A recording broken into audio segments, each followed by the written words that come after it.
History has seen countless rulers, but only a few rise into true legend. Among them, two names still thunder across time: Alexander the Great and Julius Caesar. They weren't just leaders, they were forces of will, reshaping continents and leaving marks that never faded. Separated by 3 centuries yet driven by the same fire, they conquered, reformed, inspired, and terrified in equal measure. But if we put them side by side, one question burns brighter than the rest. Who was truly greater? To find out, we look through 6 lenses: conquest, strategy, leadership, politics, economics, and legacy, each revealing a different layer of their genius. The rise of Alexander and Caesar. Alexander the Great burst into history in 356 BCE, raised among warriors and philosophers and trained by Aristotle himself.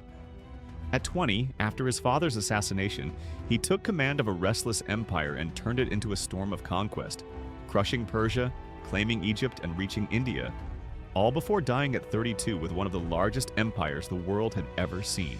Julius Caesar, born in 100 BCE into the chaos of Roman politics, rose with brilliance and boldness, charming crowds, defeating enemies, and even mocking the pirates who kidnapped him. His conquest of Gaul made him unstoppable, and when the Senate tried to strip his power, he crossed the Rubicon and reshaped Rome with sweeping reforms, a new calendar, and unmatched authority. His assassination only fueled the rise of the Roman Empire. With both legends risen, the duel truly begins. Conquest and expansion. Alexander's empire remains one of humanity's greatest feats of territorial expansion. In little more than a decade, he subdued the mighty Persian Empire, took control of Egypt, marched through Central Asia, and pressed onward to India. His armies did not simply win battles, they shattered empires. The scale of his conquest was unmatched, covering millions of square kilometers and uniting continents that had never been connected under a single authority. Caesar's conquests, though smaller, were deeply significant. His victory in Gaul secured Rome's northern frontier and transformed a region of tribal lands into a foundation for future Roman power. His venture into Britannia and Germania, though limited, marked Rome's first emergence beyond the known world of its time. Yet the total territory he conquered, around 500,000 square kilometers, pales beside Alexander's monumental achievements.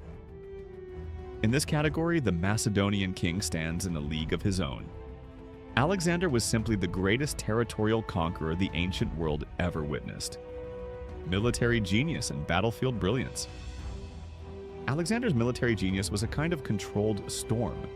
His strategies relied on speed, precision, and dramatic, almost theatrical maneuvers. His signature tactic, the hammer and anvil technique, used the disciplined Macedonian phalanx to lock the enemy in place while his elite cavalry slammed into their flanks to break their lines. His victory at Gaugamela remains legendary. Facing a much larger Persian army, Alexander executed a bold diagonal cavalry charge that split Darius III's forces and sent them into complete collapse. Through dozens of battles, he remained undefeated. Caesar's genius was rooted in adaptability. He fought in forests, swamps, mountains, and foreign lands, adjusting his tactics to every new environment. His greatest moment came at Alesia, where he surrounded a city under siege, then built a second wall facing outward when reinforcements arrived. He essentially fought 2 armies at once, defending an inner and outer perimeter simultaneously. Few generals in history could command such a complex operation under immense pressure. Caesar also faced Roman rivals whose armies matched his own in discipline and training, a challenge Alexander never confronted. Yet Caesar did experience defeats during his civil wars, and that matters. Alexander never tasted defeat. For pure battlefield perfection, Alexander stands supreme: leadership, character, and influence. Alexander inspired devotion of an almost spiritual intensity. His soldiers marched through deserts with him, crossed dangerous mountain ranges, and endured hardships that would have crushed lesser armies. He shared their food, their risks, and their battles. But his temper could be devastating. His killing of Clitus the Black during a drunken argument showed a dangerous volatility. His ambition, boundless as it was, eventually exhausted even his own men, who refused to march farther into Asia despite their loyalty. Caesar's leadership was steadier and more calculated.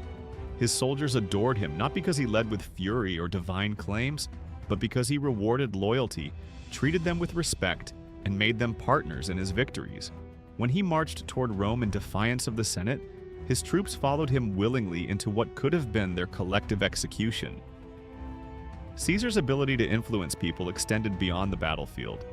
He could sway crowds, negotiate political storms, and turn public opinion as easily as he turned military formations. In the realm of leadership rooted in discipline and emotional control, Caesar takes the advantage: political intelligence and statecraft. Alexander's political approach focused on cultural unity. He encouraged marriages between Macedonians and Persians, adopted foreign customs, and promoted the spread of Greek culture across his vast empire. His dream was a world blended under a single cultural umbrella. Yet he did not create lasting administrative systems, and without a clear successor, his empire fragmented almost immediately after his death. Caesar, on the other hand, was a political architect of astonishing skill. He restructured the Roman calendar into the Julian calendar, established clearer legal processes, reduced corruption, expanded citizenship, regulated commerce, and redistributed land to soldiers and settlers. His reforms functioned long after he was gone, shaping the Roman Empire and leaving fingerprints on modern governance. Caesar understood political systems the way Alexander understood battlefields. In the arena of governance and administrative reform, Caesar emerges as the clear victor. Economic impact and reforms. Alexander spread Greek economic practices throughout his empire, especially through the founding of new cities, which became hubs of trade and commerce. The increased flow of goods and ideas brought prosperity to some regions. However, detailed evidence of comprehensive economic policies is limited, and excessive taxation may have burdened his subjects. Caesar's economic reforms were purposeful and transformative. He restructured financial administration, introduced new tax regulations, boosted domestic industries, limited slave labor to encourage free employment, incentivized population growth with benefits, and distributed land to veterans. These changes strengthened Rome's economy during and after his lifetime. Caesar recognized economic stability as a foundation for political power and acted accordingly. In this category, Caesar again proves superior. Cultural impact and lasting legacy. Alexander's most profound contribution was the spread of Hellenistic culture. Greek philosophy, art, mathematics, literature, and scientific thinking intertwined with Persian, Egyptian, and Indian traditions to create a new cultural world. Alexandria in Egypt became a beacon of knowledge for centuries. His cultural imprint touched regions far beyond his lifetime. Caesar's influence shaped the Western world's political and cultural identity. Latin spread across Europe, evolving into modern Romance languages. Roman law influenced legal systems for centuries. His rise triggered the transformation of the Republic into the Roman Empire, a political engine that lasted half a millennium and shaped European civilization. Both legacies are monumental, but in different ways. One reshaped culture, the other reshaped the structure of civilizations.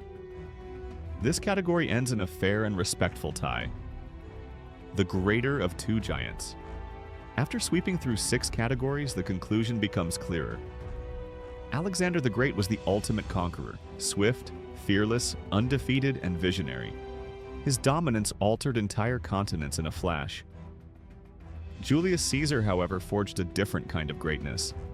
He conquered political systems, reshaped societies, and crafted reforms that impacted the world for nearly 2,000 years. Measured across strategy, leadership, governance, economics, and long-term influence, Julius Caesar stands as the overall victor. His achievements were not only grand in the moment, but enduring across generations. Alexander changed the ancient world. Caesar changed the world we live in today. Both legends tower above history, but Caesar's shadow stretches just a little farther. If you enjoyed this journey through ancient power, ambition, and legendary rivalry, make sure to hit that like and subscribe to the channel. Thanks for watching, and I'll see you in the next epic chapter of history.